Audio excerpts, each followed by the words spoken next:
All right, guys, let's do a take two. Let me listen real quick. Oh, still issues? Yeah, 'cause you guys can't hear the music. And I can't hear either. Huh. Oh, wow. That's crazy. Nope.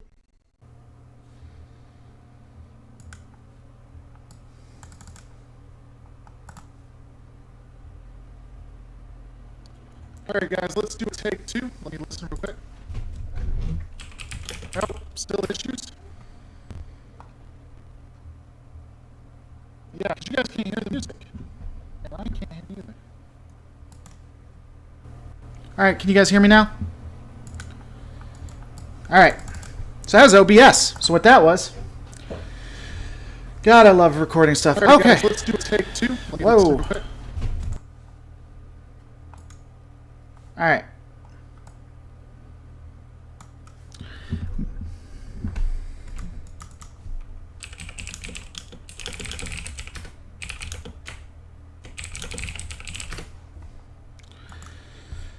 All right.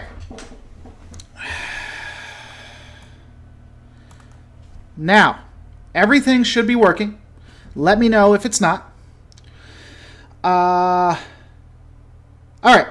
So, yeah, that was OBS. I guess I'm just going to have to work with that. So, wow, that was sucky. And it's already been 2 minutes. Worst show ever. Subversion. Exactly, Anthony Duke. Subversion. Let me throw a couple things at you. Check me out, twitter.com/Lore Reloaded. In case anything ever happens to this specific channel, you'll know what's going on there. Everything should be working.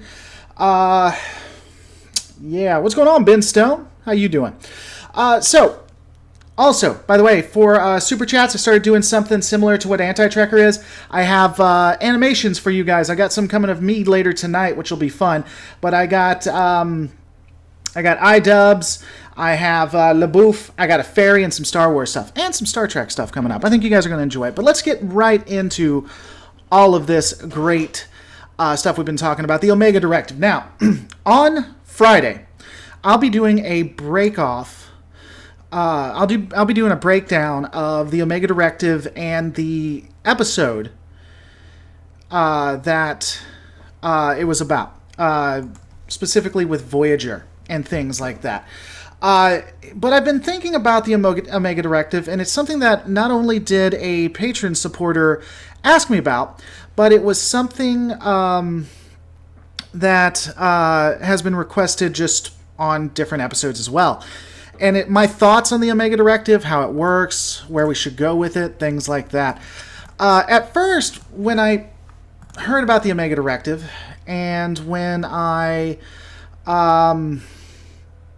considered what I thought about it, my first reaction was, for all intents and purposes, first world problems. What do I mean by that?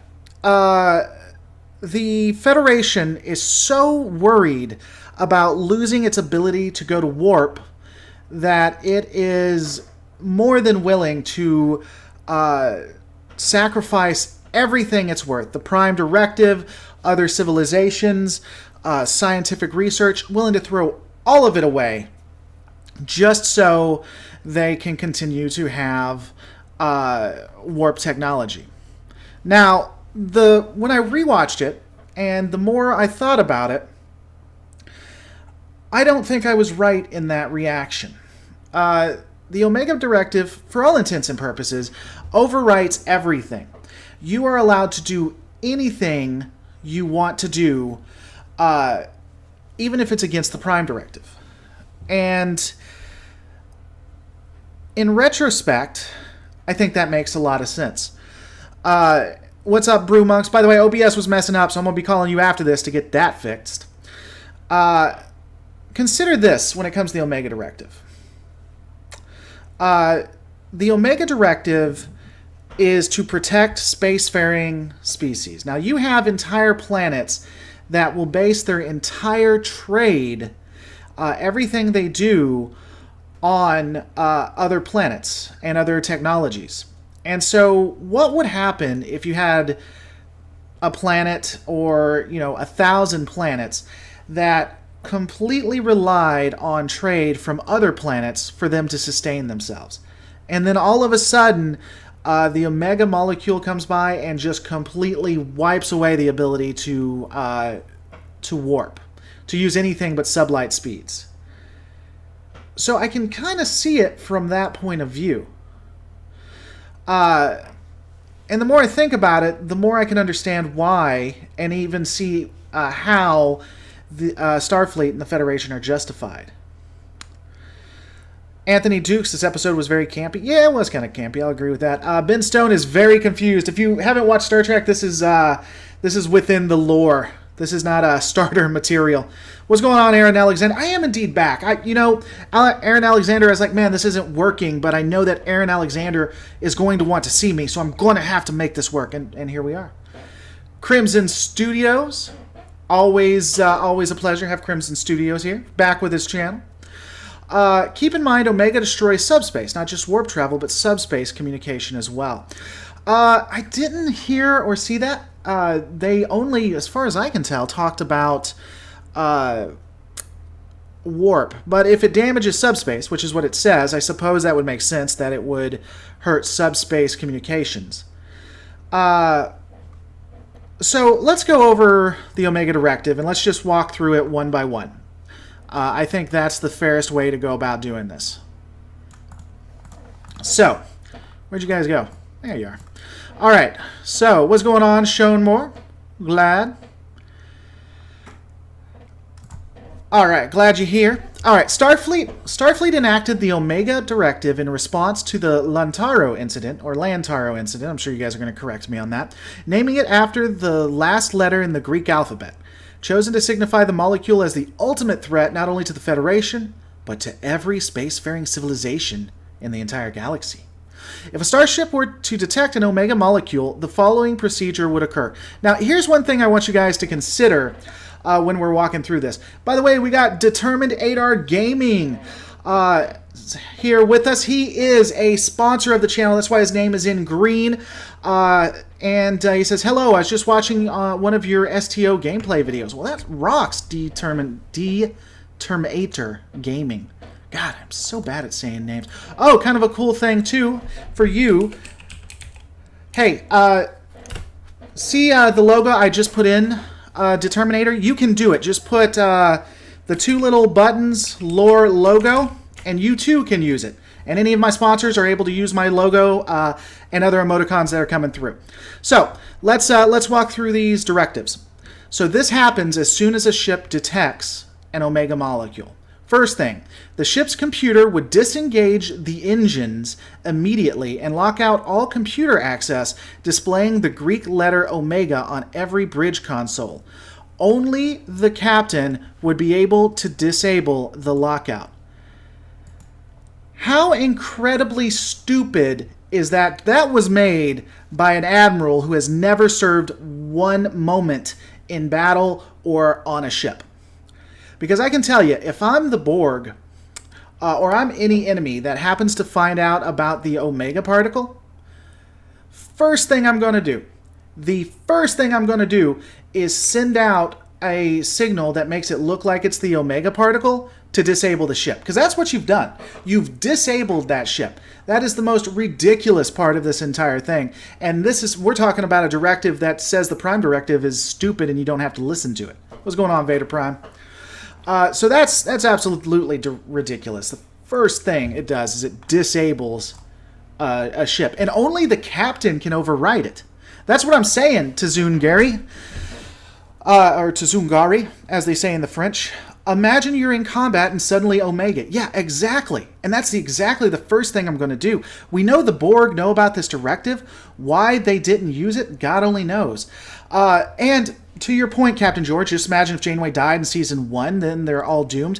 Imagine if you're in combat, the captain is incapacitated or dead, and then they use it. AJ Jones, the Borg worshipped Omega as a god. That's an interesting thing. I'll be doing a video on this on Friday.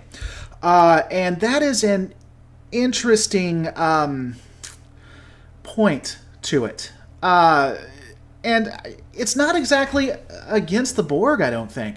I think it's an interesting evolution. It's one of the things Voyager did right with the Borg to give them a little more depth, in my opinion. The Omega Directive is one that I happen to agree with. It's like Tolkien's quotes from Lord of the Rings: "Those who do not wield a sword can still die upon one." Sure, I don't disagree. To Zune Gary, or if your captain is dead. Yep, we talked about that. Maybe there's a subroutine that doesn't activate it when the ship is in red alert mode. Maybe, Aaron, but we don't know that. All we know for sure is that it's supposed to do that. Hopefully, there would be something about that where it would stop. That shouldn't even exist, though. What should happen is the captain should immediately be contacted regardless, and maybe where he is, or she is, whatever they're doing stopped, if it doesn't have to do with like propulsion or anything. The ship should not stop unless it's headed straight for it. So the next part of the directive, in the privacy of his or her ready room, talking about the captain, or other secured area, with the doors locked, the captain would give the computer the proper high-level security authorization code to access the sensor data. Okay, that's fair. Third part, the computer would then brief the captain regarding the detection of the Omega molecules, followed by instructions to implement the Omega Directive at once, disregarding all other priorities, including the Prime Directive. Now, that is intriguing to me, and I think it's worth more of a conversation. And I really, really do. It's as I said before, and in the episode they talk about how this is going to impact the Delta Quadrant, how this could really hurt the Delta Quadrant and just, devastate spacefaring civilizations. I think that's fair, and I think a rescinding of the Prime Directive with issues like this isn't necessarily bad and is pragmatic.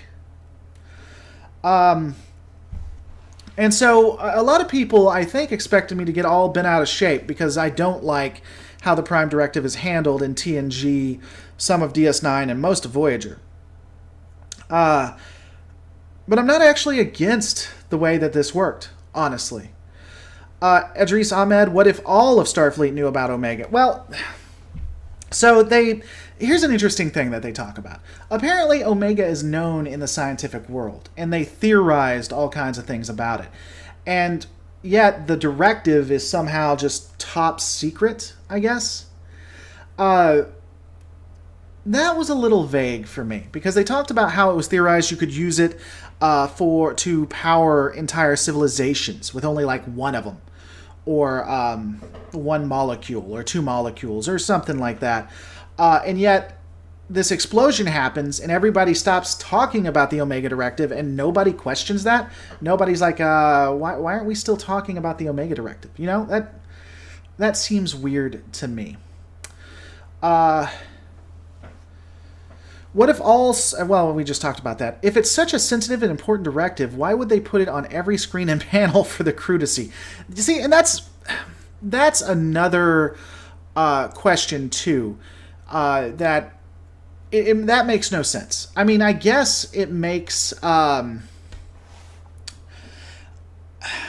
it looks good on TV, but it makes absolutely no sense pragmatically or logically. Again, what it should do is as soon as the Omega Directive is, or as soon as the Omega molecule is detected, no matter where the captain is, the captain should be contacted by the computer. The computer tells her to get somewhere secure, and then tells her what's going on. And unless the ship is headed directly to the molecule, it shouldn't impact ship functions at all. And yeah, I mean, and that's what I'm talking about. To Captain George's point, why didn't the Borg use it on Enterprise D or the Battle of Sector 001 or Wolf 359? Arguably, that's where they learned about the Omega Directive. But the Battle of Sector 001, First Contact, they should have used the hell out of that. As soon as they hit the fleet, they should have sent out a beacon that made it seem like the Omega molecule was there and shut down every computer. Just shut it all down. Fatman 50, Captain Janeway was a good Starfleet officer. I mean, yeah, she was, I think. at least the Terran Empire's version of Starfleet, she was excellent, honestly, top marks. I would have had Janeway's comm badge vibrate or chirp in a pattern the captains are trained to recognize to alert the Omega particle's presence. Yeah, how interesting would that have been? How interesting if, so you have them on the bridge, you have Chakotay on the bridge, and he, Harry pops up and he says, "Sir, we've detected some kind of weird anomaly. Something weird is going on. Sensors. The computer isn't allowing me to scan it. It's saying authorization required." Chakotay walks up and he taps in his code, and the security protocols don't work. And then it goes to Janeway, and Janeway has a special chirp or something like you said, or the computer contacted her, and he asks her if she can put in the code, and she declines, and she says, "Just continue what you're doing. Send the sensor data to my office." That makes more sense.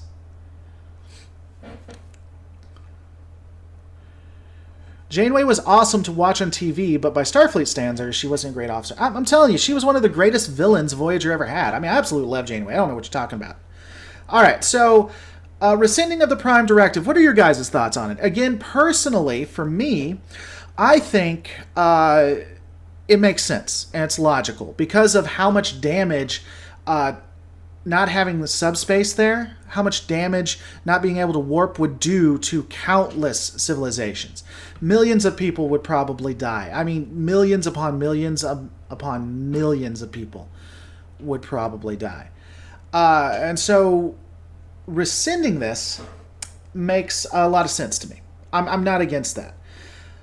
The Borg couldn't keep trying to make it because they didn't have enough boronite ore. Perhaps Starfleet has the same issue. Now, see, Starfleet, in the episode, I watched the episode this morning while I was working out. In the episode, Starfleet just stopped using it altogether. They once they exploded and that happened, it was like, all right, we done. We out. We tried. Good job, everybody. Let's call it a night. What if the Omega Directive was in the Mirror Universe? If the Omega Directive was in the Mirror Universe, they'd probably try to mass produce it for a weapon. All right, so let's continue to the next step. In this, the captain, absolutely forbidden from discussing anything about what was happening with any member of the crew, would contact Starfleet Command via an encrypted channel to inform them of the situation. Starfleet Command would then dispatch a specialized team authorized to use whatever means necessary to destroy the molecules. I mean, again, depending on how they did it, I don't have a huge issue with that either. In Janeway's situation, I think that her telling the command crew they had to. There's no way to get through with it, honestly. So I think that makes sense. And I think it makes sense not to tell anybody else about it, especially if it's that damaging. Anthony Dukes and Omega can only be destroyed by an Oberth class. That is in fact true. That's the specialized team. The specialized team, what they do is they fly an Oberth at it, and the mere weakness of the Oberth itself is how that happens. By the way, guys, if you're watching this, don't forget to like. 26 likes, 76 people watching. What's up with that? Also, fun thing, my Patreon is only $10 away from my first tier, my first goal. $10 away. Once it hits $10, I'm going to be having a very special patron-only shindig going on. Ultimately, it'll come and be here too, but I thought we'd celebrate. So only $10 away. Really excited about that. Would the specialist team be Section 31? See, that's an interesting thing that I thought about too. Would it be, did Section 31 have a hand in this? Now, there's no real, what's the word I'm going to look for? There's no real justification for this, we'll say. But how fun would it be?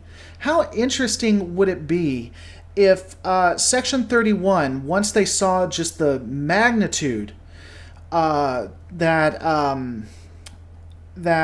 the molecule could do, instigated this new program saying, hey, specialized officers have to go, and then you only have Section 31 trying to get this together to help out the Federation. There's no real alpha canon that supports that, but I think it would be interesting. 14 Kalium, I wouldn't imagine an alien government. I would imagine that an alien government wouldn't like Starfleet invading their space to destroy Omega. Yeah, so here's something interesting for that too. What would happen if Starfleet found that sitting right next to Romulus was the Omega particle? Here's bonus points. What's going on, CRR? Always good to see you, buddy. Here's bonus points for you guys. How do you feel about what they did to that civilization? So if you watched the episode, you know that there was a race, a civilization, trying to make the particles because they were running out of resources, they were running out of energy, they were dying. The civilization was just dying. And Janeway never considered them, never worried about them, never worried about what would happen to them, and basically destroyed their only chance of survival. Now, with the Prime Directive rescinded, it's not a huge issue, at least legally, but morally, that's interesting to me. At Lore Reloaded, what if the Omega particle was stabilized? You see, they were so scared of it, so scared of using it, so scared of what it could do, that they at no point wanted anything to do with it. I mean, if it was stabilized, imagine what you could use it for. Honestly, it somewhat reminds me of current views of nuclear power. If we could make nuclear power work and make it stable, imagine what we could do with it.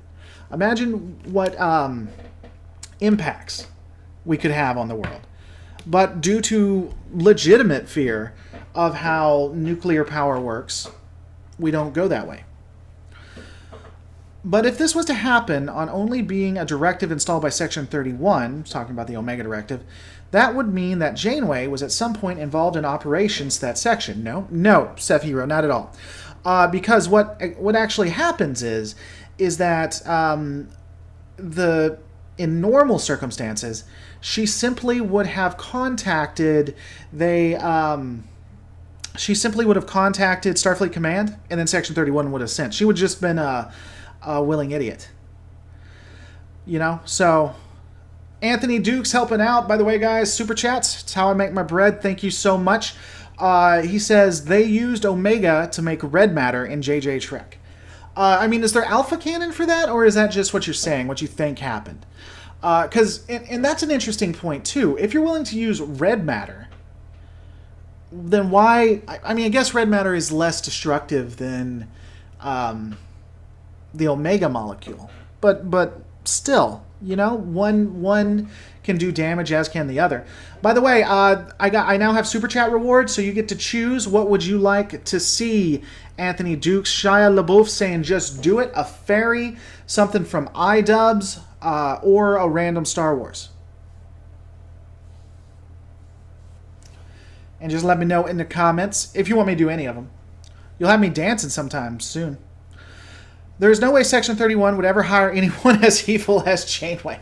Section 31 has standards, good people. They have standards. Yeah, to Gary's point. Normally, the Omega Directive is hold tight until the experts arrive. Voyager was a bit far away from for the normal way. That is absolutely and positively accurate. Anthony Dukes wants to do it. Let's do it. Here we go. You guys ready? Wait for... Oh, I can't do it on this one because I'm using XSplit. I'm not using... Well, maybe. Hold on. I think I got to work around. Wait for it. Hold on. God, I can't believe my OBS is messing up. That's just crap. That is just crap, good people. Crap. Don't let your dreams be dreams. Yesterday, you said tomorrow. So just do it! Make your dreams come true! Just do it! Yep. I'm going to have to set it back up on XSplit, too. Usually the green is out, so you get it. The magic. Oh. Janeway is the best Starfleet captain. Again, for the Terran Empire, I would say. I would agree with that. And Terran Empire-wise, magnificent.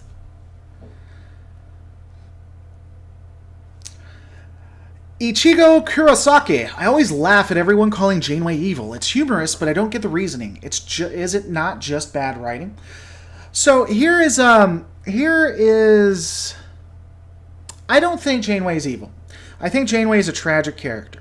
I think Janeway is a science officer who was put into a combat role, who is fairly new, still a green captain, was put in the Delta Quadrant with no way of getting home, watched people die, watched her crew die, and her not be able to do anything about it, and slowly slipped into madness as she couldn't stand that her decisions got people killed.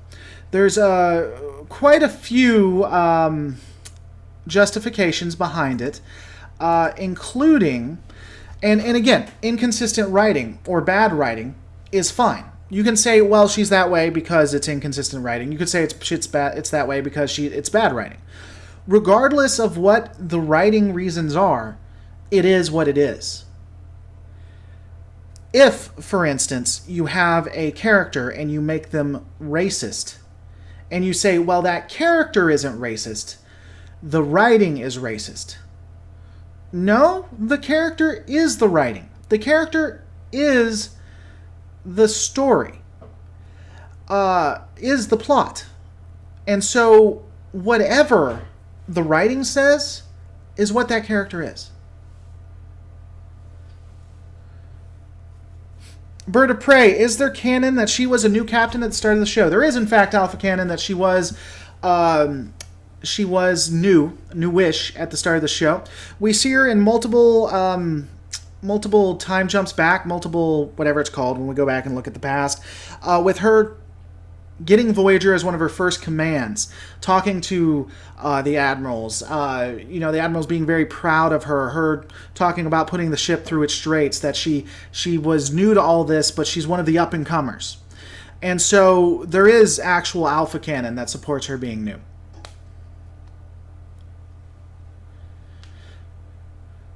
Which Starfleet captain do you think would have done better in the Delta Quadrant than Janeway? I think, now, better is relative, right? What is flashback's the word I'm looking for? Yeah, guys, I know. This is why I don't do stuff live. This is why I script it all out. Back flashes. So which captain would do better? That's relative. But I'm more than happy to engage in it. I think Sisko would have probably done better. Picard has been just thrown way away from home and done well. And Lorca. Kirk would have been interesting, I think. Kirk would have been interesting. But here's the thing. Sisko, Picard, Kirk, Lorca, all of these people are captains that had been captains for a long, long time. Janeway wasn't. It's not a knock, it's just the way it is. So now, Aaron Alexander brings up a good point. Picard would be terrible due to his Borg PTSD.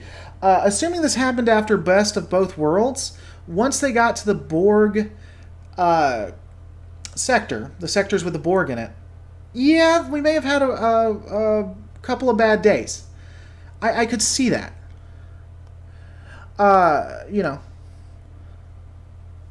Sisko would have just beaten the entire Borg collective by himself. Oh, that's funny. Captain Archer would have been horrible. No, Captain Archer couldn't have done it. Janeway did a lot better than Captain Archer. Captain Archer, at the end of his service, couldn't have done as well as Captain Janeway did.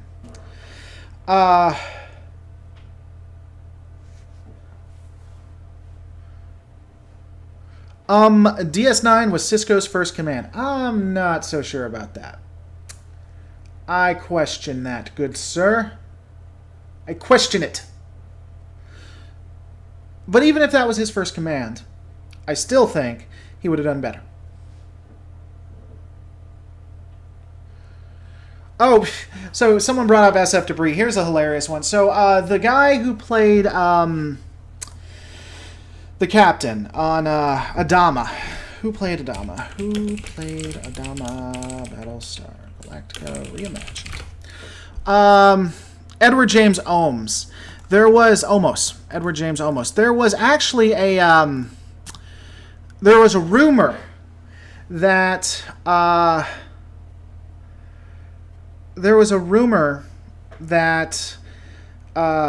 he was supposed to play the captain, and ultimately didn't. It went to Janeway. It went to Kate Mulgrew. And SF Debris did a bit about how when he first experienced the Kazon, to send them a message, he would have just spaced the first two officers. It was hilarious. Oh, man. Anyway, guess you had to be there. Micah helping out the not Micah, I'm sorry. Ichigo Kurosaki helping out the channel with $5. Very, very appreciated. Would you have liked Janeway more if she was not a Starfleet captain? Like if she was a B5, Babylon 5, or Battlestar Galactica captain? I would have liked... I don't mind Janeway in the writing that they gave her. I think that the inconsistencies in trying to make her more than she was for the situation she was in would have been... is what made it poorly done. Again, she comes off as being very green. She was very green. She's also a science officer. She was not necessarily suited for the command in that situation. That doesn't mean she was a bad captain or she wasn't suited for command. But there would have been better officers that could have handled it than what she did. And I think the show actually is proof of that. I think she wouldn't have done well in Battlestar Galactica. Babylon 5, from what I've seen, maybe. Battlestar Galactica, she never would have made it, in my opinion. I couldn't even see her as a captain in The Expanse, honestly.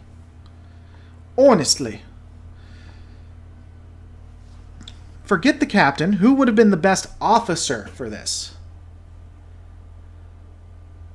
I mean, I really think Sisko or Lorca would have done really well for what was presented.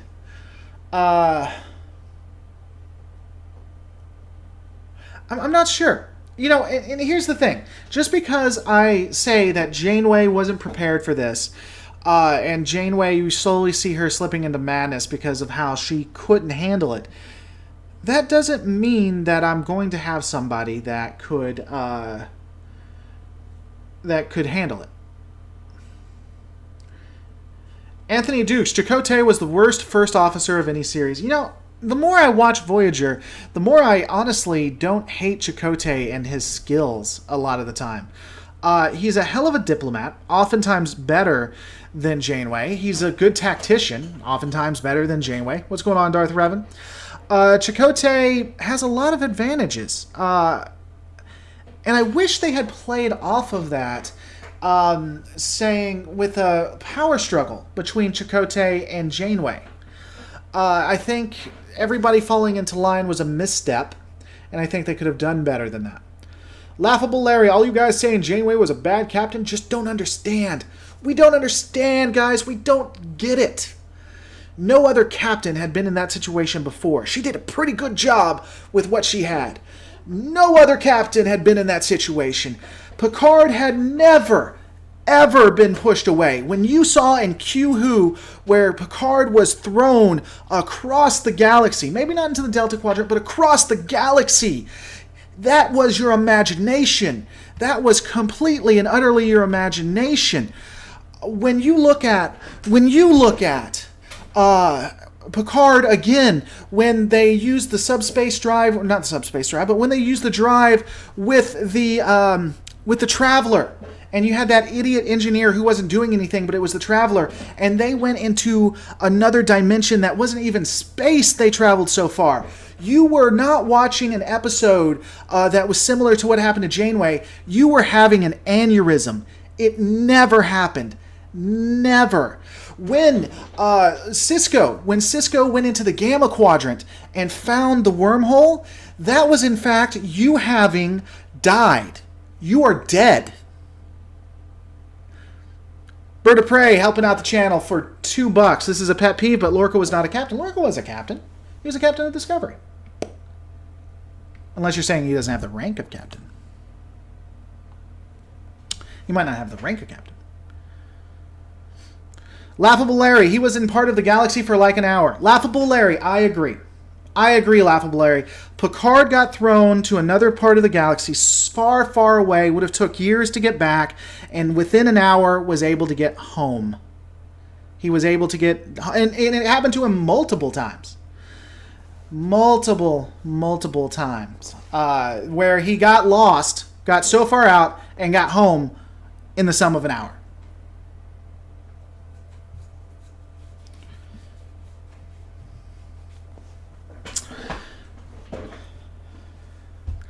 Lorca was a captain in command and rank. He was. Now, Laughable Larry, I'm giving you a hard time.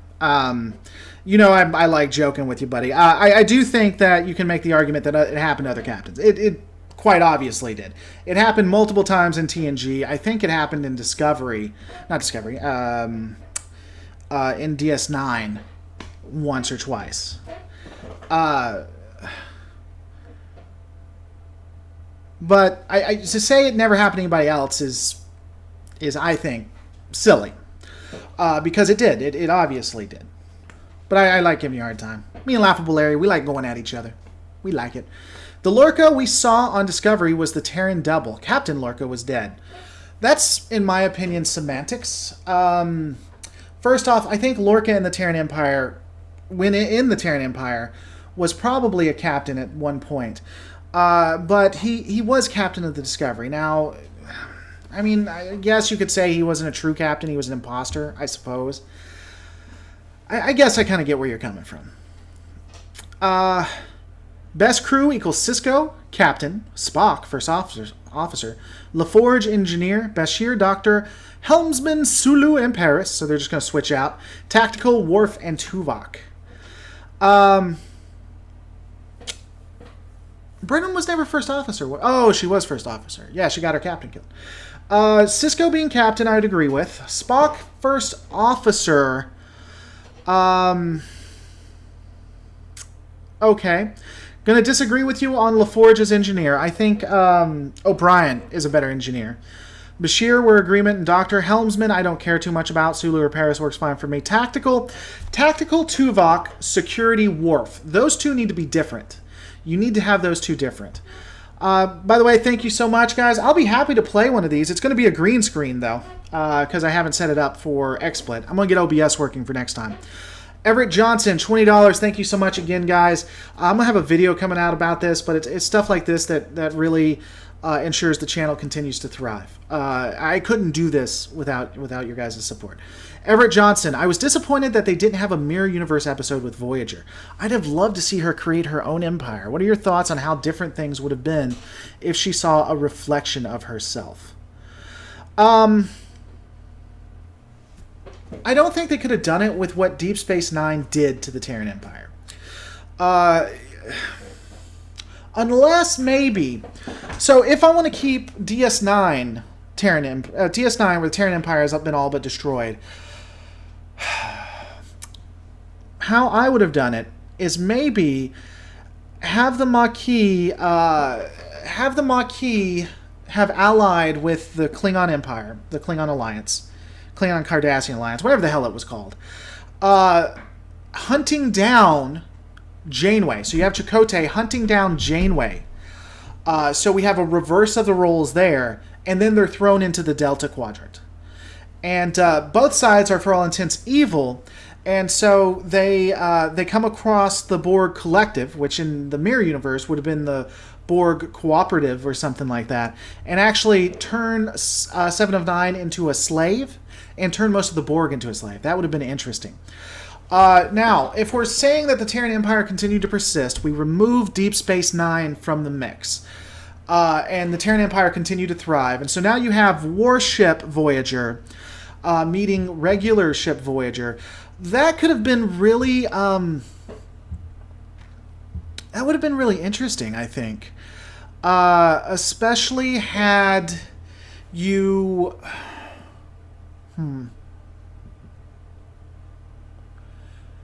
Maybe make it where you had the Janeway, evil Janeway and good Janeway reverse.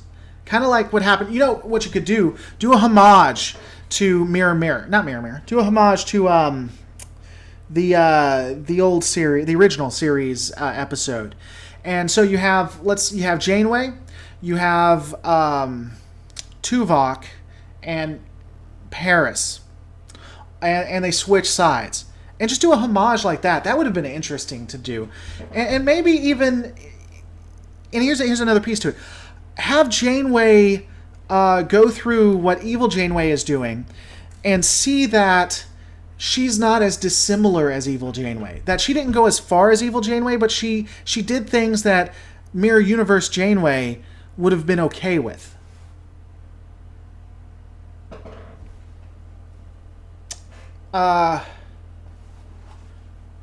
Captain George, no, I don't think Mirror Voyager would have even existed. The Terran Empire was destroyed and humans were enslaved. We saw Mirror Tuvok on Mirror DS9. Yeah, I know. I in fact was saying that, Captain George, and I gave two ideas. The first one was with the Maquis having been a part of the Klingon alliance, hunting down Janeway, who was now the Renegades, or if we assumed it still happened. So I gave both. Would you like to see a ship lost in time? Also, I would rather be a captain rather than an admiral. The Admiralty are locked to a desk. I want to fly. Time travel in Star Trek doesn't do much for me. I know a lot of people like it or want to see it, but for me, I don't know. It doesn't add much to it, you know?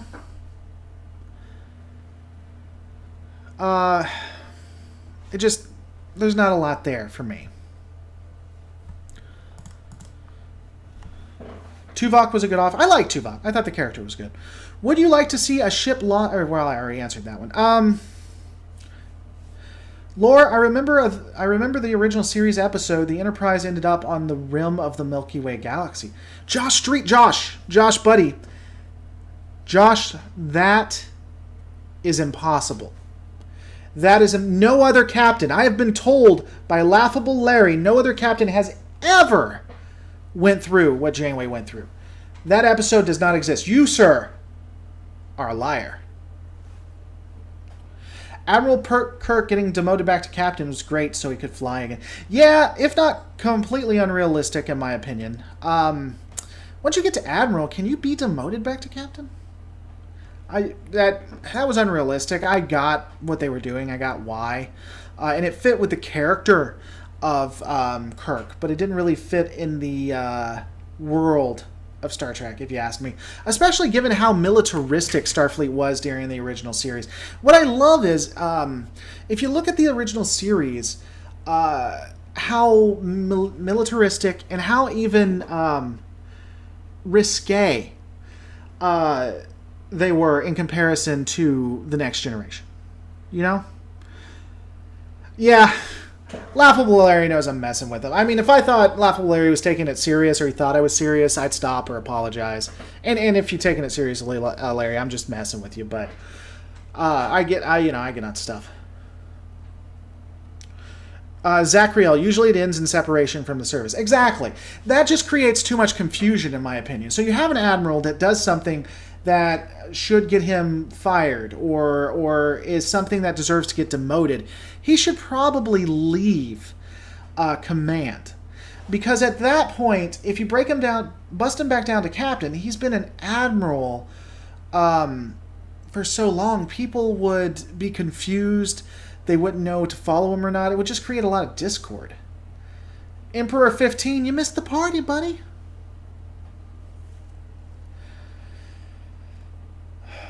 I think a show on the USS Relativity would be interesting.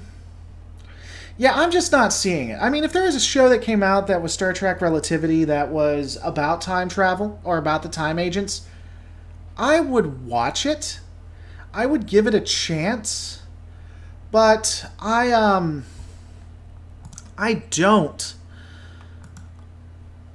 don't see it doing well. I really don't. You have Doctor Who, you have, what is it, whatever, Leap. And it just doesn't... Star Trek doesn't feel like it would be good for time travel. The Enterprise also went to the center of the galaxy to meet God, more than half Voyager's journey, and still made it back to go camping. Ha! That's true. Nathan Norman, I didn't get a notification that this was back on, and I made sure to click all. Well, Nathan Norman, let me do that, and I'll send it to YouTube. They say that it's supposed to fix it. I don't know. Quantum Leap. Yep. Aaron Alexander would be too much like Legends of Tomorrow. I mean, maybe. Laughable Larry, still in the house. Janeway spent 20 plus years before time travel in the Delta Quadrant. All other captains who got sent anywhere else were always brought back soon afterwards. Really not fair to compare. I guess my question to you, Larry, is why exactly do you have an issue calling her a tragic character when there's evidence that she is? First off, she consistently talks about how heavy her choices weigh on her, and she breaks the temporal directive and goes back in time, wiping out untold amounts of people to save a dozen people at best. She can be completely irrational in her decisions. When it comes to doing what's best or deciding what's best. She's willing to sacrifice other people so that her crew specifically can live. In, I believe, the episode's Workforce, when her mind is wiped, she does everything she can to not go back to being a captain. And she doesn't want that responsibility. And you could argue that it's her subconscious who doesn't want her to go back. As Zachriel says, the burden of command. It's an actual interesting story, honest to God, guys. And I don't see why people look at it as necessarily a negative thing. The fact that Kate Mulgrew made a character that is so realistic that you can look on it. And you can say, look at this person, and look at the way they go. And Kate Mulgrew has talked about her character and said similar things. Now, I don't know that she would agree with me that Janeway is a tragic character, but I know for damn sure she would agree with me that Janeway was irrational and was willing to sacrifice others for her crew. By the way, guys, if you're watching this, don't forget to like the channel. I think I said this before, but all the likes, everything you see here is taken care of via my Patreon. And we're $10 away from the lowest tier reward. I'm really excited about that, so consider it. You get a lot of advantages, including seeing stuff early, as well as some stuff I can't show on YouTube. Yeah, her guilt was real, says Tony B, the Tech Tiger. Yeah. Fatman50, Janeway was a good officer. I don't necessarily disagree that Janeway started out as a good officer. I don't disagree that she wants to be a good officer, that she wants to reach the ideals. I just think that she was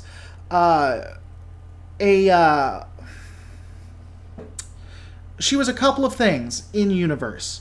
She was an unfortunate.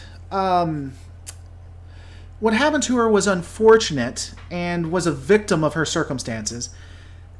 And I think that when she got home, she was a political puppet. I think that she was kicked into... Admiralty because Voyager was so popular, it became a story of hope for the Federation, and they couldn't really do anything to her because of the political ramifications. And with that, I gotta say, happy birthday to my boy, World's Best Poop Gaming. World's Best Poop Gaming. So happy birthday. We hope it is so great. I don't know the words to the song, so I'll continue doing it just like this. Happy birthday. Outside of the time travel, did you like how in-game wrapped up character arcs, etc.? In-game was interesting. I don't know... Like is an... It seemed... It was a Deus Ex Janeway. It seemed a little too easy. I don't like what they did to the Borg. I don't know how I feel about it, honestly. Yeah, I don't know. If you guys haven't seen it, I liked SF Debris' rewriting of the history of Voyager. And I would have preferred to see that, honestly. Janeway popping up randomly in Nemesis felt weird. Yeah, I mean, it was having Janeway to have Janeway's sake. It was a cameo. And I do understand why people would find it insulting to have Janeway giving orders to Picard. But again, if you look at the social ramifications, how people just absolutely loved Janeway in universe, it makes sense that she'd be where she was. Do you think the reason Janeway got kicked upstairs instead of being court-martialed was because after Voyager returned was purely political? Yeah, I actually, about 5-10 minutes ago, well, not even that, I was actually just talking about that. I think the only reason she's an admiral is because they couldn't throw her in jail because of how loved she was. I think that it would have caused too much of an issue. Especially, I think it's post-Dominion War. It's either post or towards the end of the Dominion War when they needed stories of hope. They needed stories of how you still had these great Starfleet officers who were still going out, still doing what the Federation was to do, was to be explorers. You didn't need yet another captain who couldn't take it and who did horrific things. And so it was better to have her as an admiral, to have her as a political pawn, if you will, than to keep her there, you know? Gotta go. Y'all have fun. I'll be back next time. Determinator Gaming, thanks for coming, buddy. Thanks for being a sponsor. Really appreciated it. If you guys want to become a sponsor, hit that green button at the top. You can become a sponsor as well. Lore Reloaded. What captain broke the temporal prime directive the most? I don't know.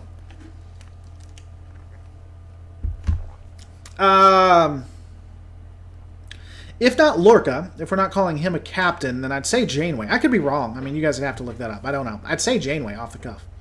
At lore, actual think it was watch way too much anime and sci-fi sense. Yes, she was very nice eye candy. What? I mean, Kate Mulgrew's fine. I don't know that I'd define her as eye candy. She was attractive. They loved Janeway because she was the last of the explorers, and they loved her because she kept her hands clean. Janeway in no way kept her hands clean. Thanks for coming by, American Buffalo. Always appreciated. Oh, Kirk, that's right. Wow, I'm an idiot. Yeah, Kirk, I guess, would say. Well, I don't know.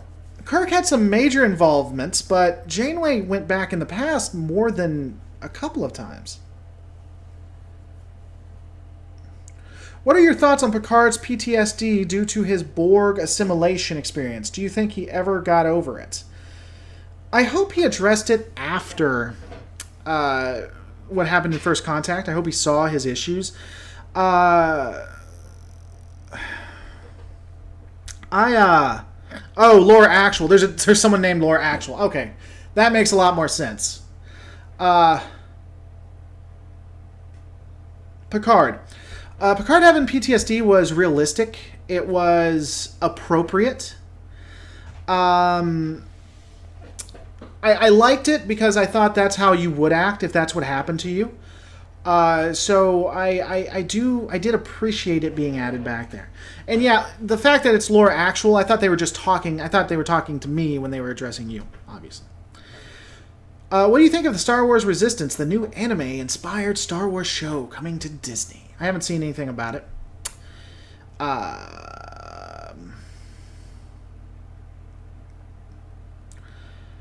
The original series had the one where they deliberately went back in time to watch the launch. It was that stealth promo for a spin-off sci-fi Bond show.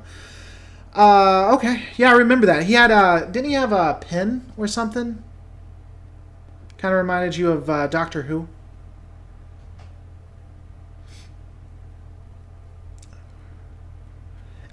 Captain George, it's Dave Filoni. So if Dave Filoni's coming back and doing it, I have a little bit of hope. Though they're going to do what I always hate. I may wait for a couple of seasons, honestly, when it comes to Star Wars Resistance, because the way it always works is they follow the original series, the original trilogy, where the first one is very lighthearted, very child, very kid.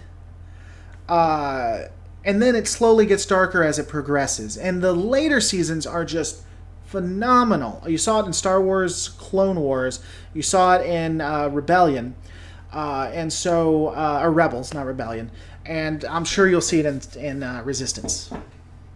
What's your opinion on why the slingshot maneuver time travel isn't seen more often, since it can be so easily done on accident? Anti-Trekker has talked to this. I think it probably has to do with the type of ship, and I mean, this is me talking off the cuff, but if I remember him talking, because I haven't looked into it, the type of ship and the circumstances available made it easier than it actually may have been. And I think that's more of where they were going with that, if I'm being honest.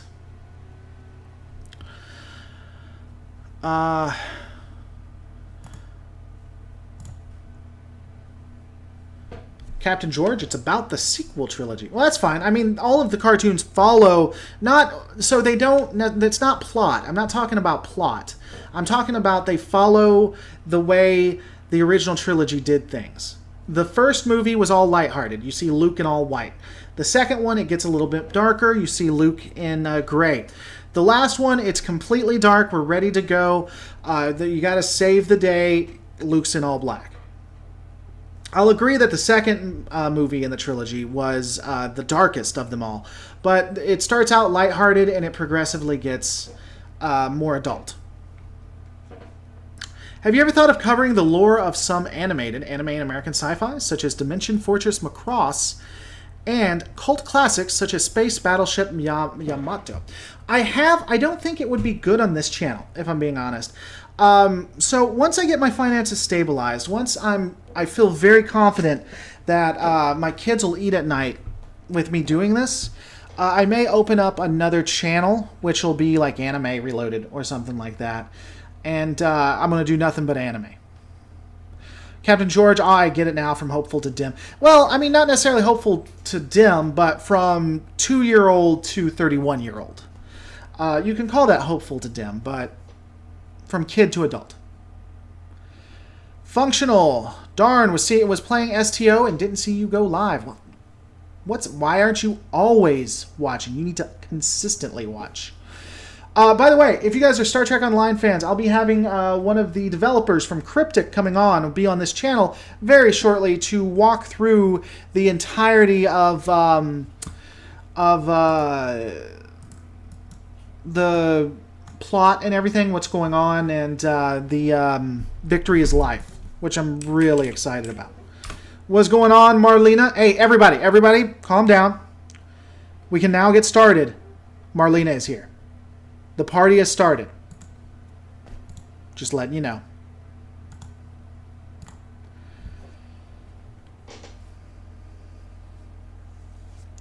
Honestly, I'd rather have a show that takes up where Rebels left off. Not going to say spoilers here, but search for the character missing in... Yeah, Laura, actually, I'd agree with that. That'd be interesting. Or instead of a search, see what happens to him or her. See, how that turns out. I hope Resistance will be something similar to Cowboy Bebop, except for kids. Me and my dad are into Rebels Season 3 and loving each episode so far. Pumped for all the Star Wars. Yeah, I'm going to start doing more Star Wars lore. Ironically, though, I love Star Wars, but people don't like it as much. Speaking of Star Wars lore reloaded, you're going to play SW Tour tonight on Twitch. I am not, good buddy. I'm actually going to be on this channel doing a geek breakdown. Thursday, I'll be playing Twitch, though. If you want me to, I'll play the original. I'll play the original series. I'll play SW Tour. What is a super chat? This is the first live video I've seen. Super chats are donations that you can do. If you look right below the comment, you'll see a little button with a money sign there. You click on it. If you want to donate to help the channel out, you can do that. That's what a super chat is. Laura, what are your thoughts on Lando being a pansexual? I don't care. Well, let me take that back. I'm concerned that it's pandering. Here's a problem that I have with current writers in science fiction. What they'll do is they'll take established characters and try to turn them into something they're not in order to pander or to try to promote a certain agenda. This has multiple negatives to it, including, but not limited to, like when when Marvel took characters like Thor and made Thor into a female. This is not only just bad writing, it is, in my opinion, diminishing to women. You have strong characters and women in Asgard that would have been wonderful to use. But you think that you have to take a character that's a man and make that man into a woman in order to empower her. Because the only way to empower the character is to take the man and turn him into a woman. Just like if there's no evidence in the original trilogy that Lando was pansexual, then it's just pandering, and it is diminishing to LGBT, in my opinion. Because you can have strong pansexual, strong bisexual, strong whatever sexual characters in Star Wars. And you don't have to take heterosexual heterosexual characters and turn them into it.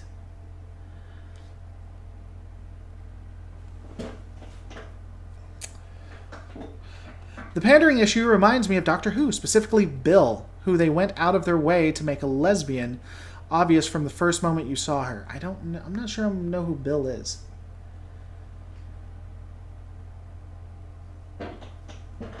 Well, and here's an interesting thing. Builder396 brings up something interesting. It would have been better to have her sexual orientation be dropped as a footnote later on, like it's no big deal. I'm not sure who you're referring to in that, but you make a good point. Here's my one thing I like about Star Trek. I think they do it well in the original series. I think they, usually do it well in the original series. They definitely do it well in Deep Space Nine, where they take something that's considered taboo or might be risque, and they normalize it. In Deep Space Nine, they normalized homosexuality. Laughable Larry, you can become a sponsor by, if you look at the top of the chat, there's a big green sponsor button. Just hit that sponsor button, click on it. But they normalized homosexuality. They normalized transgenderism to a degree. I'm not even talking about the Quark episode, which was a tragedy the more I think about it. But they had a man who got pregnant and was having a baby.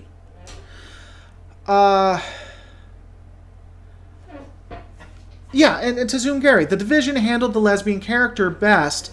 She just asks for you to look for her ex-wife. It seems like here's an interesting thing. I can understand how it seems like having it normalized doesn't seem like it's empowering.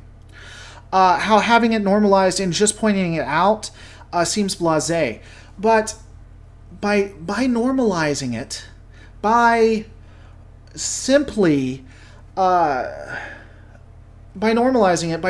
putting it out there and not making it a big deal, and making the characters not worry about it, empowers the hell out of it.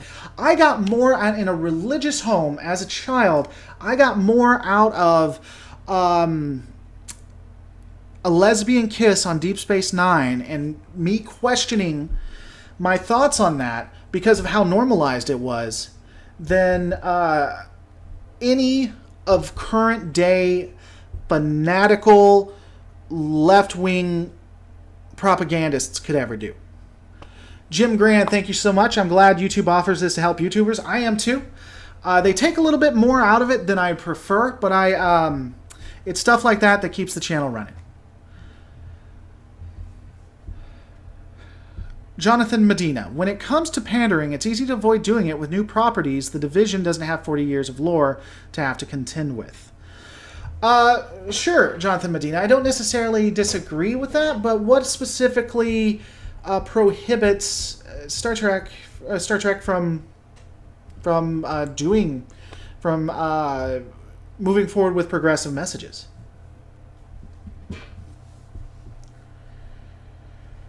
Rough Cully's Rock. Everyone has a different opinion. It just bothers me or irks me when people try to force their own opinions. Like, oh, you can't like Star Wars. If you like Star Wars, then you're a heretic. No offense. I've never been a huge fan of No True Scotsman. In fact, I consider Discovery... I consider Discovery to be Star Trek because ultimately it's what the IP holders say it is. And so... I've never really been a huge No True Scotsman fan. A lot of that comes back from my days when I openly debated about religion, whether God existed or not. I think that generally labels and No True Scotsman fallacies don't add much to the conversation, like at all.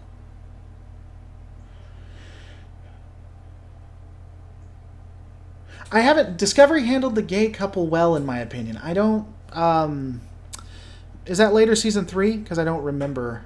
But, I mean, maybe.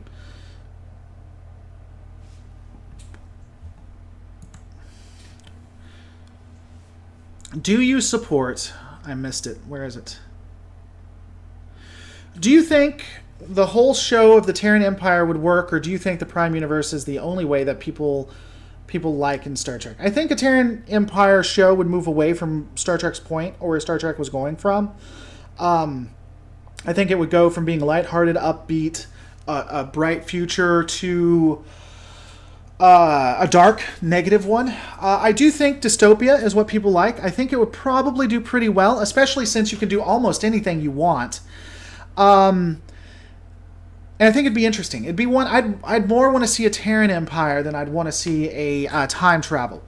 And also, additionally, Tarantino and the movie he's doing, if he's going to make it R-rated, or even if he's not, it needs to be Terran Empire, in my opinion.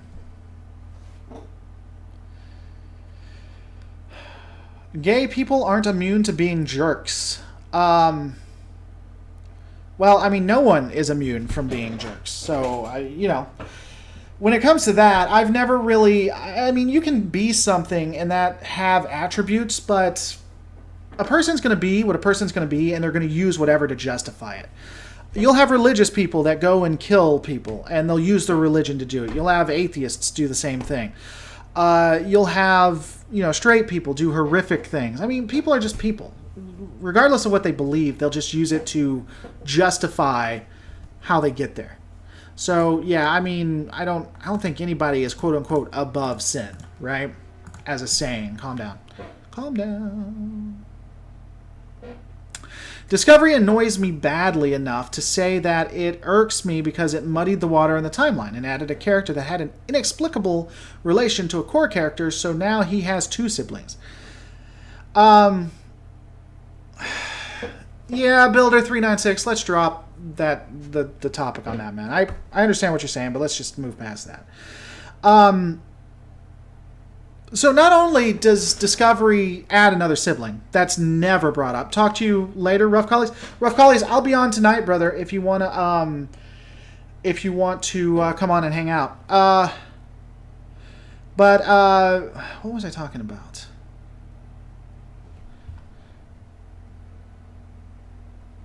Oh, yeah, not only did Spock have 2 siblings, but they talk about how there's never been a mutiny, which she obviously mutinies. Spock talks about how they don't know where cloaking systems are. Oh, except for his sister. And Aaron Alexander, well, Spock never mentioned his brother, so why would he not mention his sister? There's a couple of things to that, Aaron Alexander. First off, he didn't mention his brother because he was ashamed, and his brother had been exiled. So that would not come up. His sister, being the effing hero of the entire Federation and Starfleet, being the one his father chose him over. His sister, who first experienced invisibility cloaks, was the first to mutiny. These things might have come up. They might have happened ever so often. I mean, he doesn't even have to bring her up. Michael is the savior of Starfleet. She did a speech to admirals and to new officers. She is going to interact with the Enterprise pre-Kirk. Michael Burnham is probably going to step foot on the Enterprise before Kirk does. And it doesn't come up. It's never mentioned. Even if Spock is 100% embarrassed of her or somehow had an aneurysm and forgot of her existence, everybody else on the face of the planet, everybody else in Starfleet, in the Klingon Empire, all of these people would know about Michael Burnham and most likely know that she's related to Spock. Especially when you consider in the original series how the Klingons and the Federation were always at each other's throats, and this wonderful human being, complete not Mary Sue, well written, just better than everybody that's ever existed, best science fiction character ever existed, and it doesn't come up in the original series.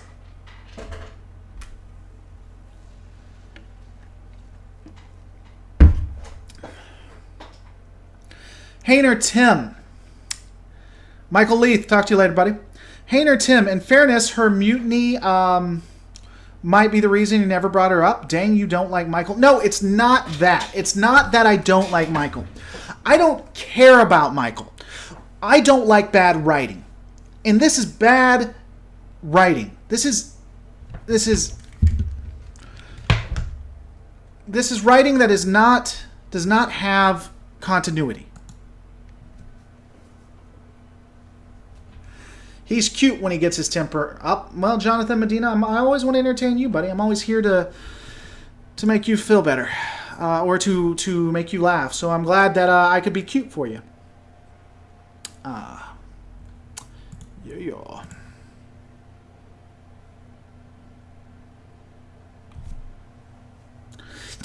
Functional. Good. Let the hate flow through you. Laura's a hater. Clearly doesn't understand how great Michael is. Yeah, Larry, you're a troll. There's no way. You cannot sit there and talk about Janeway and then go to Burnham. Hayner Tim.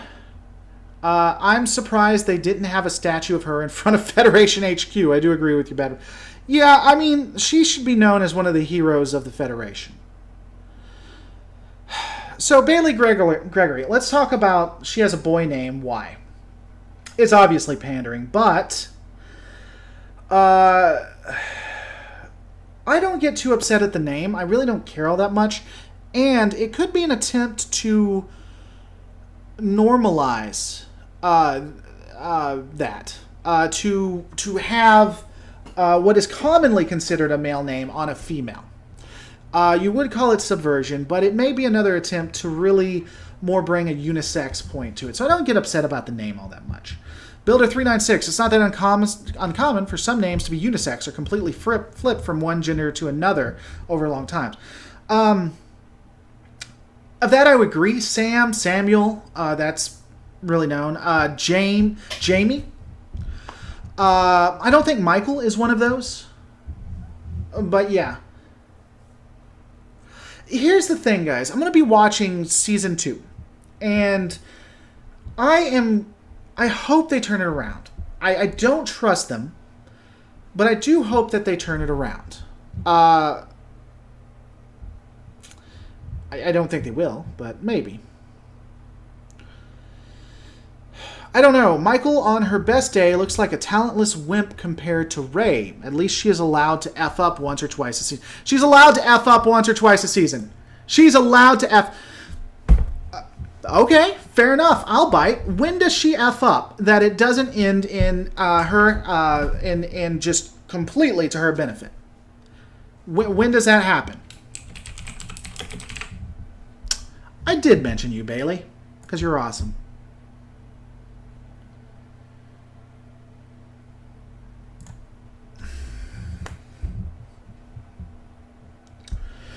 The issue of her name is an issue that producers discussed, and they promised that it will be addressed. They said it wasn't an appeal to SJWs. I don't care if it is or not. It doesn't bother me. Again, as I said. Captain George, I really want Star Trek Discovery to pull a 180 and start being actually Star Trek. I wouldn't mind if they increased and did better with their writing. But yeah, let me know the F-ups that Michael Burnham does, because I'd be very interested. Knocking out her captain to fire on the Klingons. Sure, that was a mistake. And so what happened to her at that point? She got... she was right to want to fire on the Klingons. She got put in a brig. She got removed from Starfleet. She was then placed as a bridge officer on the most powerful and most specialist ship ever existed. And the reason why the... Starfleet was winning the war. Man, I wish I did F-ups like that. What are your thoughts on the theory that Discovery is actually a Kelvin timeline show, even though they said it was Prime? Says Auntie Inari. I don't believe that licensing's issues played a part. They even say there's been stuff to come out to say it wasn't that big of a deal. I think they called it Prime Timeline because they wanted to get all the old guys in, all the people like us who have nostalgia, to watch it at least once. And I think they made it the way they did because it's what new audiences want, younger audiences. And I think now that people like me and stuff are causing so much fluff, I think they're going to try to fix it. Now, let me say this. I get really upset because I think that... it's all over the place, and it's not the best written piece. I will grant that they had a lot of issues in Discovery. They had people coming and leaving. They had some people who I don't think understood what Star Trek was. And it's possible that because of the writing and the rewrites and everything they had to redo, and the intervention from executives, that they did what they could. And so I think that maybe season 2 will be a lot better. Hayner Tim, she mutinied and only pulled out of prison because the evil Lorca got her out. Another example of never underestimate the power of a boner. Yeah, technically. And then she was someone's side chick. Have you read any of the Discovery novels? I have not. They have made a few attempts to fix some of the loose ends. I'm sure they have. Maybe, just maybe, Michael Burnham is Garth. Just after FBI Witness Protection Program with a sex change and all. Maybe. That is possible. I kind of wish that Lorca had turned out to be Garth, honestly. The reason Michael was never brought up anytime on the Enterprise is because it wasn't relevant. Spock thinks logically and just wouldn't randomly bring her up.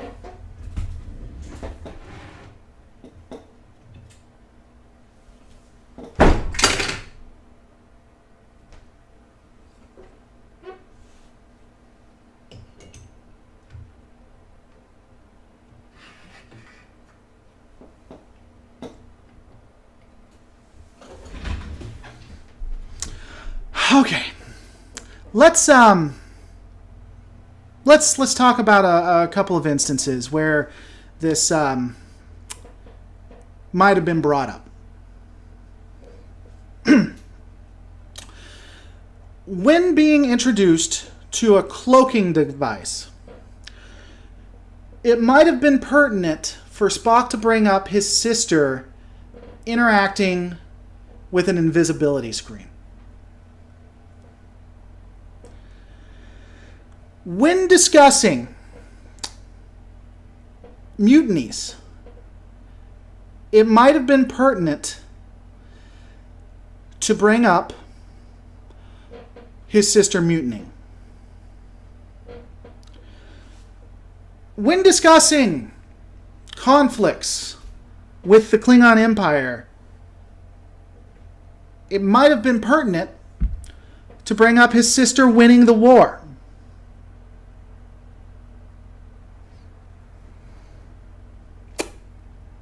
But that's just my opinion. Your mileage may vary. Have you read the Expanse books? I have not. I want to, though.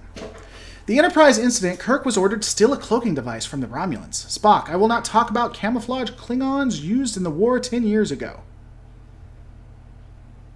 Indeed. Indeed. Yeah, we're supposed to see Spock in Season 2. Spock's going to come up. It's going to be flashbacks, or backflashes, as we like to say.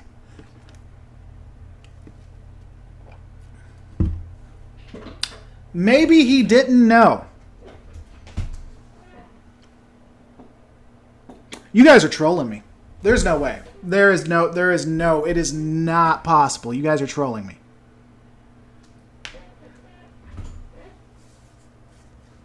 The entire point of the season 1 was that she mutinied and started the damn war. Not only would he know,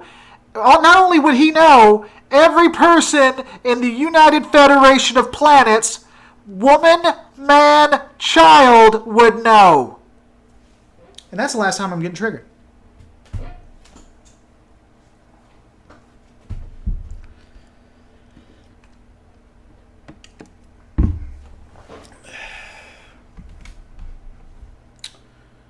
Not letting you guys trigger me anymore.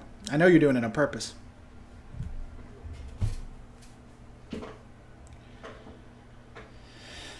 They're talking about someone from the original series being a big part of the next season. I'm going to say it's Pike.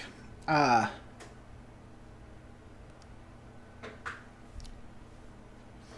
don't know the Laconian ships. I'd have to take... I'm not even sure I know what a Laconian ship is. I may have not gotten there yet.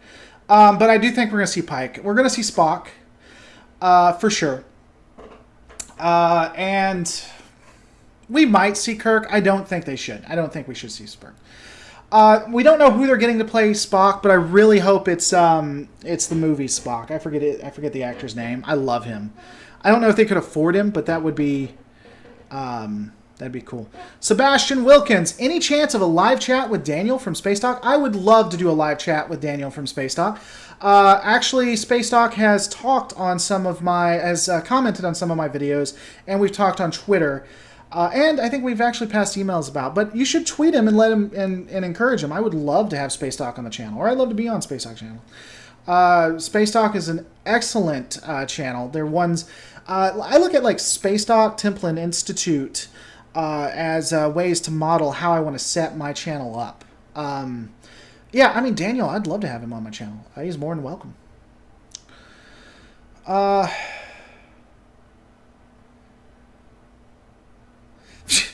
Just take a moment to relax and talk about how the Oberth is the most powerful starship in all of fiction.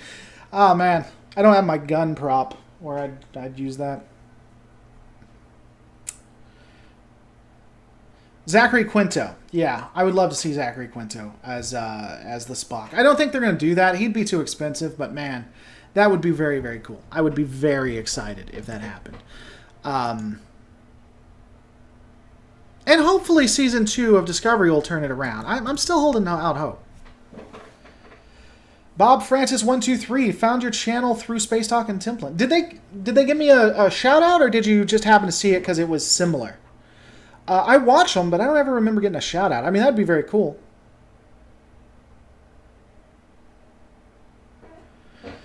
What do you think of the Terrans being sensitive to light? Like, some people think it's stupid and they shouldn't have done that. Some think it's whatever.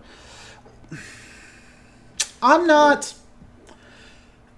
I don't... It seemed to be added for absolutely no reason, and it's not... doesn't have good continuity with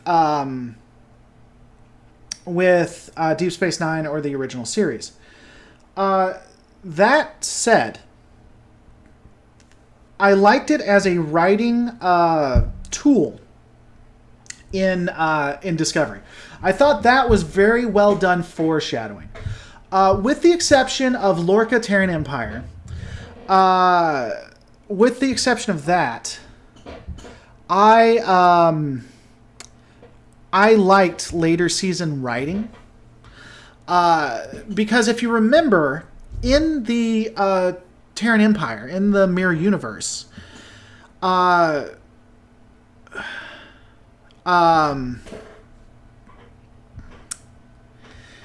everything was dimmed. And they even bring that up. What's her name? Michael. Can't believe I forgot that. Michael even brings it up, saying, this is dimmed. It's everything here is just different. And then it ties into the light sensitivity with Lorca. So for Discovery, it was a good writing tool. I think it was done very well. It was good foreshadowing. For Trek, it's not... It doesn't outright break continuity, but it's something you would think would have come up.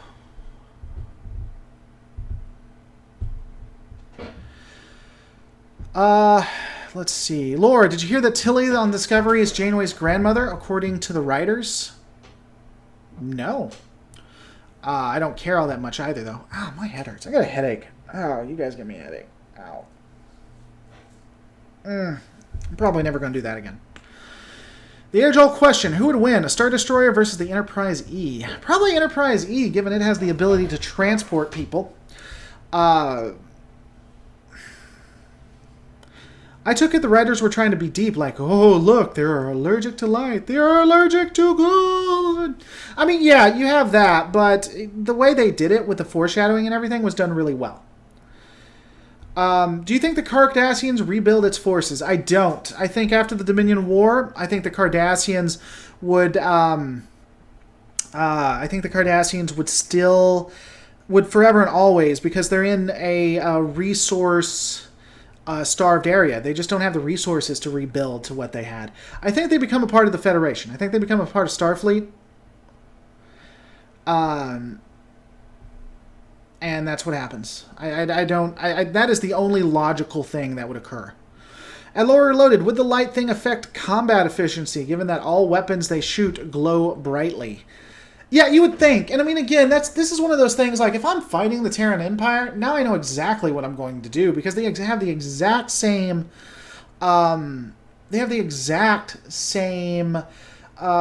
technology that all of the other that the Federation has. So I'm just going to get a light that can't be dimmed, and I'm just going to flash the living hell out at the bridge.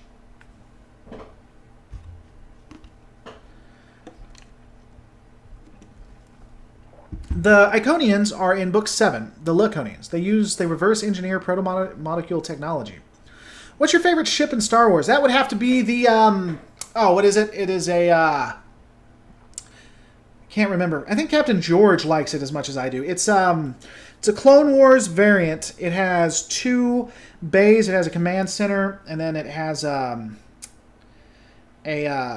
starfighter center, and it looks similar. It's a proto freaking man. My head hurts. Clone Wars Galactic Republic ships. There it is.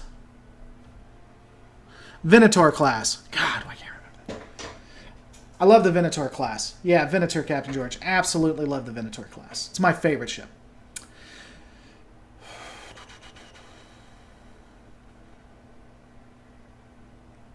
Would be tough to have a Cardassian officer after everything that happened in the war. Would take a long time. Yeah, but I mean, it's Starfleet. They're supposed to be able to accept what happens. I mean, they've went from having enemies to instantly having allies. TNG was all about just instant forgiveness, right? So I don't think it would be as bad as you think, but maybe, and it would take a long time. Would you like to see a DS9 follow-up that shows Sisko's return? I don't know. I'd like to see a DS9 follow-up that tells more stories about the Dominion War. But I think when the Dominion War ended, I think Deep Space Nine ended the way it should have. I don't think they should go anywhere else with that. Everything that has a beginning has a natural end, and I think that was a natural end to it. Give me a Venator over an ISD any day of the week. A Venator works a lot better than an ISD in many ways. It is a multi-carrier role. It is a multi-role carrier that I think, even with inferior weapons, can give can still put some damage upon even ISDs. Maybe not into The Last Jedi. By that time, the technology's probably dwarfed it. But at least in Rise of the Empire or the Imperial era, it was a good ship.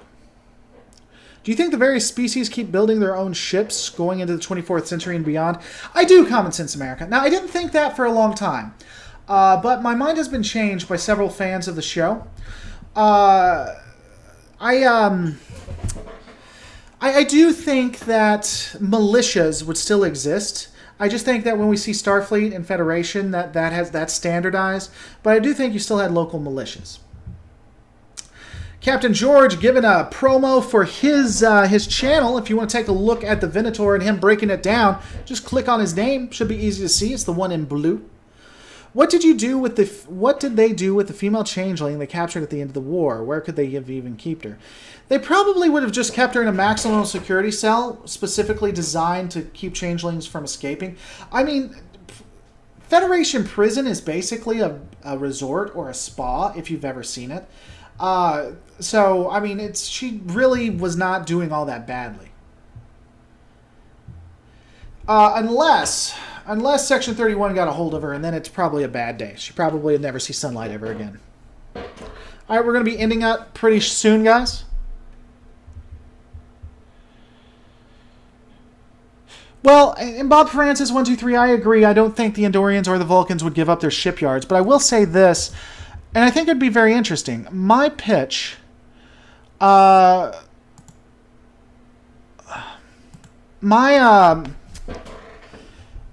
pitch for a post Deep Space Nine, post Romulus destruction, post Voyager, is to have an internal conflict and have it between the Andorians and the Vulcans, and have them use similar ships that we saw in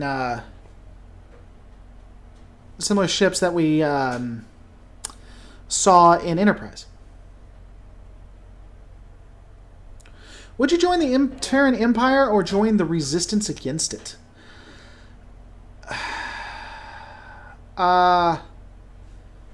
No, Captain George. Captain George, email me your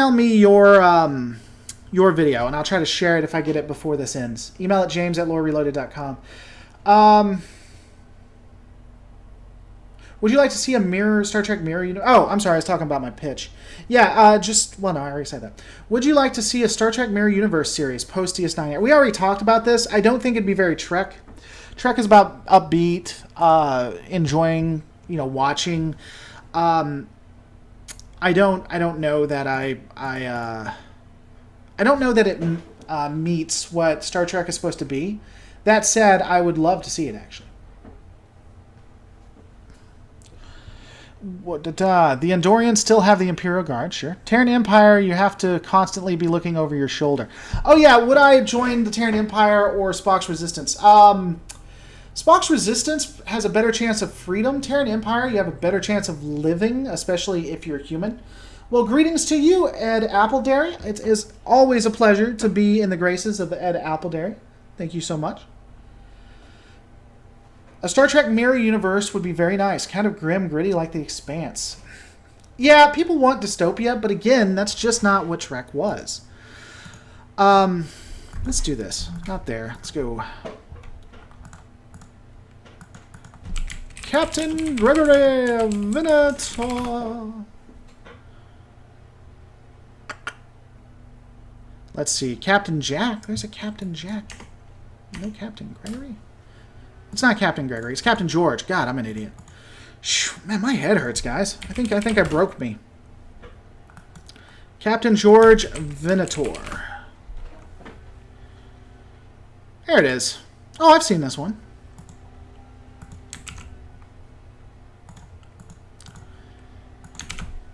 There you go. Check out Captain George's stuff if you'd like to. At least in the Terran Empire, you get to murder your boss. Yeah, that is a positive. Wouldn't Vulcan Andorians use Star Trek Online version ships? Would they license work? I mean, they could. I actually found it myself, Captain George. I see it right there, but I actually found it too.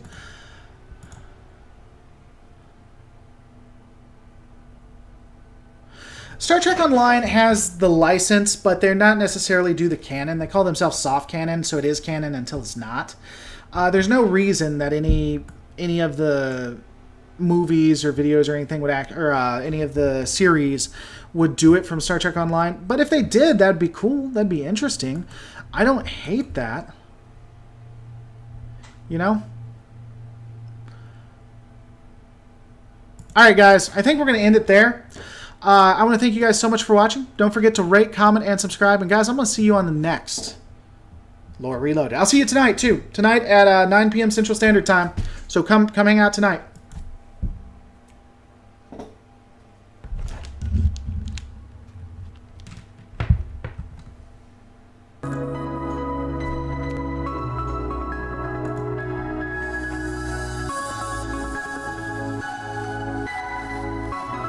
And yeah, Captain George, if you're talking about a collab, we'll do that soon.